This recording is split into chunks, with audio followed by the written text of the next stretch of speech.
I'm Cape Joel, and this is Comic Smack, your weekly, daily, all the time, anytime comic show where I give you your fix of everything you need to know from the world of comic books and superheroes. And on today's show, we're taking a closer look at the Mighty Thor issue number 11. Jane Foster is hurt, and the only person who can save her is Jane Foster. What'll happen next? Let's hop on in together and find out, shall we?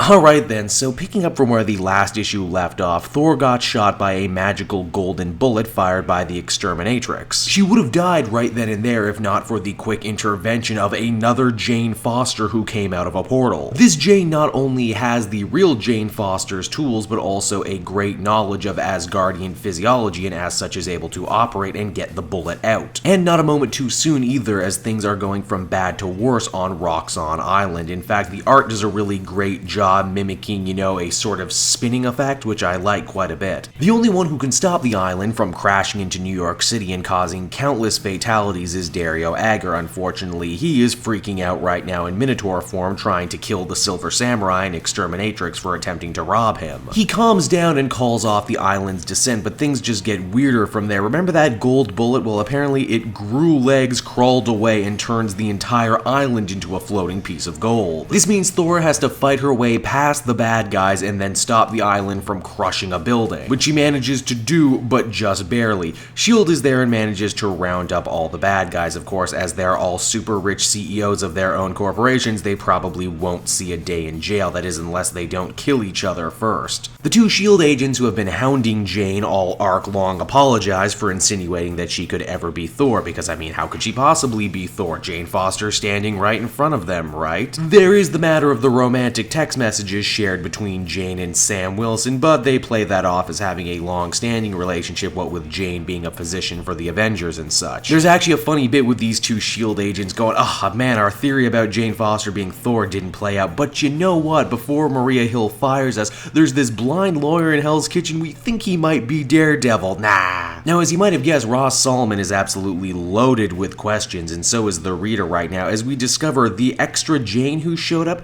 is actually Mjolnir the Hammer. Yes, the Hammer is sentient and can take human form, but only so often. In fact, they say that this might be the only time the Hammer was ever able to use this ability. Is that a bit of a cop-out? Yeah, sure, maybe, but it's the next part that gets interesting. You see, Jane, trusting Roz more than just about any other person, willingly reveals her secret identity to her, saying that maybe the next time they meet, they can meet as friends. And as far as Mjolnir and the extra powers, well, we're gonna have to read more of that in the next issue as we get the secret origin of Mjolnir. The Mighty Thor number 11 was a weaker conclusion than I'm used to from Jason Aaron and Thor. I have nothing against Mjolnir being given new powers. Heck, they invent new powers for other heroes all the time. Why should Thor be any different? It's just maybe I had a more interesting conclusion in my head, like it was a Jane from the future or it was Loki disguised as Jane. Just kind of felt like everything got wrapped up really nicely a little too quickly, especially all the stuff with the bad guys who get let off by the police. Yeah, I know it's not gonna stick or anything, but still I expected more. By far the strongest aspect of this issue is the growing friendship between Jane and Roz, where before they were positioned as something of romantic rivals, now they've truly grown to become equals. The art, as I mentioned before, was really solid. I enjoyed the movement effects that were put in. It really gave you a feeling of being inside the ship as it crashed. Overall, I would give this one a 7.5 out of 10. Hey everyone, thanks so much for watching my newest video. I hope you enjoyed it, and while you're here, why not check out another video I have on offer, or maybe if you're feeling in a supportive mood, you want to like or subscribe. And if you want to support the creation of more videos just like this one, then please by all means check out the Cape Joel Patreon. A little bit goes a very long way, and I will see you all next time.